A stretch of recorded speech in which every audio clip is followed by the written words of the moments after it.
In a previous tutorial we looked at some of the basic tools available within Endorphin. We've created a scene using a single behaviour, but in this tutorial we're going to take that further by creating a scene using multiple behaviours. We'll create a scene with a character leaping from a building and trying to grab onto a railing stretched across in front of him. We'll use multiple behaviours to do this and then constraints to get the character to grab onto the railing.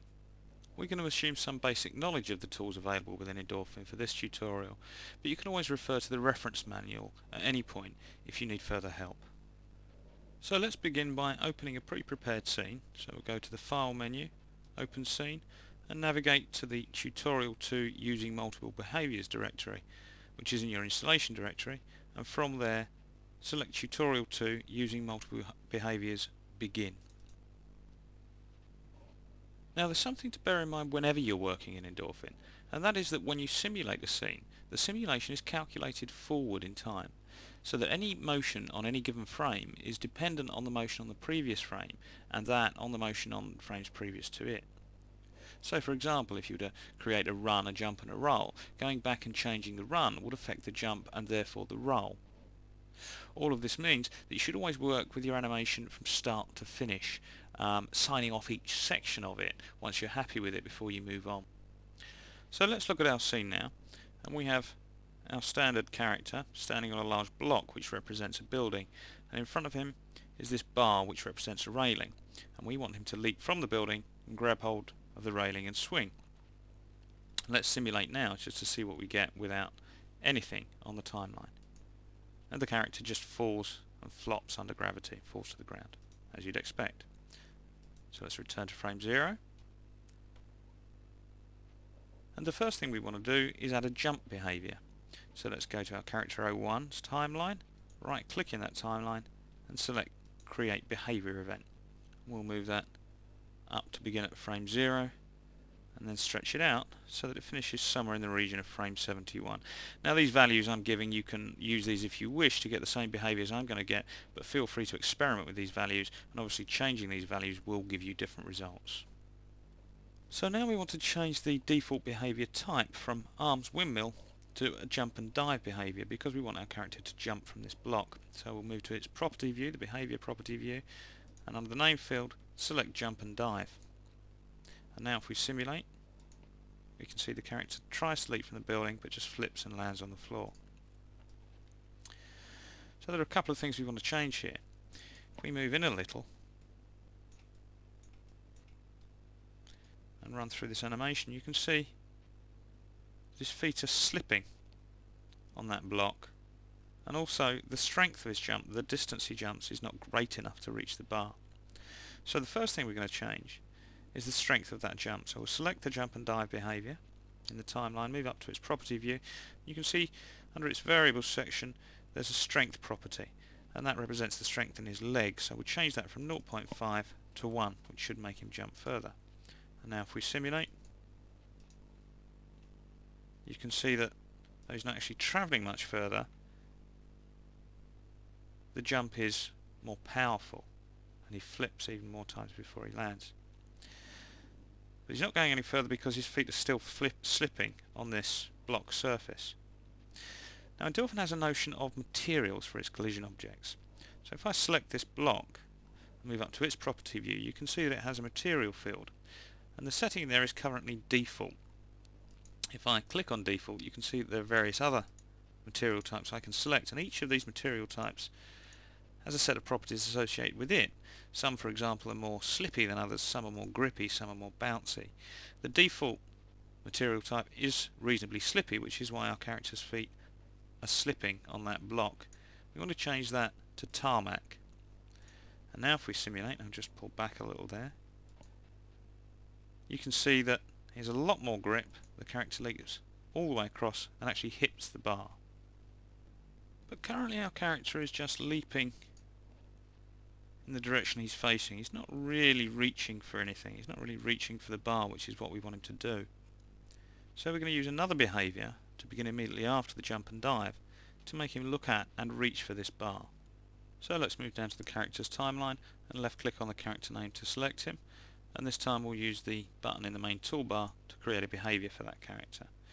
Now let's drag that behaviour event down onto the same track as the jump and dive behaviour and make it begin at frame 71, just where the jump and dive behaviour ends. And then we'll drag it so that it ends at about frame 112. Now we can move to its property view, and in the name field from the drop down select hands reach and look at 2.0. Now there are a number of things we want to change about this behaviour, but the first thing we need to do is tell it what we want the character to reach for and to look at. So if we move to its property view, we can see that we have a property called look at target, which tells the character what we want it to look at. So if we click the word select in there, and then move into the viewport and select the bar, you'll see it turns red to tell us it's selected. There's a similar property for the left hand target. Again, click select, and in the viewport select the bar, so this left hand will reach for that bar. And scrolling down we have another property for right hand target, and again click select and select the bar in the viewport. And now if we simulate, you can see that the character during the simulation looks up and reaches for that bar. If I play that, you can see that transition into the reach is actually quite snappy. His arms reach up pretty quickly. We want to make that reach just a little bit more leisurely. So to do that, again select the hands reach and look at behaviour and move over to its property view, and you can see that there's a property under left hand target called blend, and this represents the amount of time in seconds it takes for the arms to reach up, to blend into that action of reaching up for the bar. We're going to change that from 0 to 0.2, so it should now take his left hand 0.2 seconds to begin to reach for that bar. There's a similar property under right hand target, blend. We'll set that also to 0.2 and we'll simulate again. And you can see now that the reach is a bit more leisurely. So now we want to move around and zoom in a little so we can take a look at the point where his hands reach the bar. So somewhere there should be good. Now if we simulate, you can see by default the hands are reaching close to the centre of that bar. What we want to do is put a little bit of spread between those hands so that this hand reaches further in this direction and this hand reaches further in this direction. So to do that, we can select the hands reach and look at behaviour event again and move to its property view. If we scroll down under left hand target, there are various properties for offsets of that interception point, and we want the offset in X, which represents this direction here. If we change that value from 0 to 0.3, that means that the character's left hand will now reach 0.3 meters in the positive X direction, which is along here. So for the right hand target, we want the character's hand to reach in the negative X direction along here to spread it out a little. So we'll move down to the same property for the right hand, and we'll change that to minus 0.3. Now if we run the simulation, you can see that the character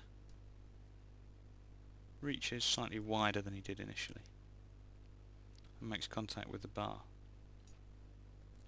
So at about this point we want the character to grab onto the bar and swing from it. To do that we're going to use a constraint. So let's go to the character's timeline and right click and select create constraint event. And let's make that constraint event begin at roughly this point, which is in fact frame 109. Let's stretch that all the way out to the end of the timeline. And then I'm going to alt right click in the timeline, which allows me to zoom and expand that timeline. This now allows me to drag this constraint event out to about frame 400. Now let's select the constraint event in the timeline and move to its property view, and under target objects we want to click select, and you can see that by default the character's pelvis is selected as a target for this constraint event. The constraint itself is of type lock, and what that will do is simply lock whatever is selected in space. And we want to select the hands as a target for this constraint. You may need to rotate and zoom to select the hands. And if you move out of selection mode as you're rotating or zooming, simply move back to the constraints property view and click select again. And then you can left click on one hand and then control left click on the other and right click anywhere in the viewport. Now if we move back to a position where we can see the animation. So now if we look at the simulation, you can see that the character jumps, grabs the bar and swings. But if we move in a little and take a closer look at his hands, you'll see that actually they're locked in space. And what we would like to see them do is to swing a bit more around this bar. This bar is laying along the x-axis. We can do that by selecting the constraint event in the timeline, going to its property view, and in the angular strength value change it to 0, and that will relax the constraint along the x-axis so that the hands are able to rotate.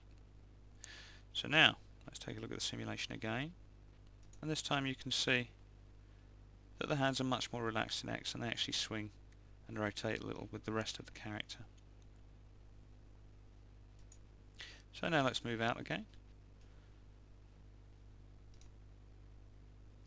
and you can see that as the character grabs the bar and swings, he looks a little lifeless, a little ragdoll like. Now we want to add a bit more interest to that animation by getting him to kick his legs. We can do that with another behavior event.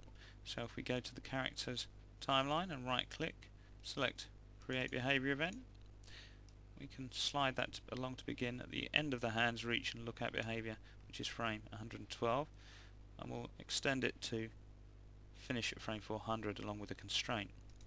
And now we'll change that behaviors type to legs kick 2.0 and simulate again. And you can see that now the character reaches for the bar, and as he grabs it and swings, his legs writhe about to give the animation a bit more realism.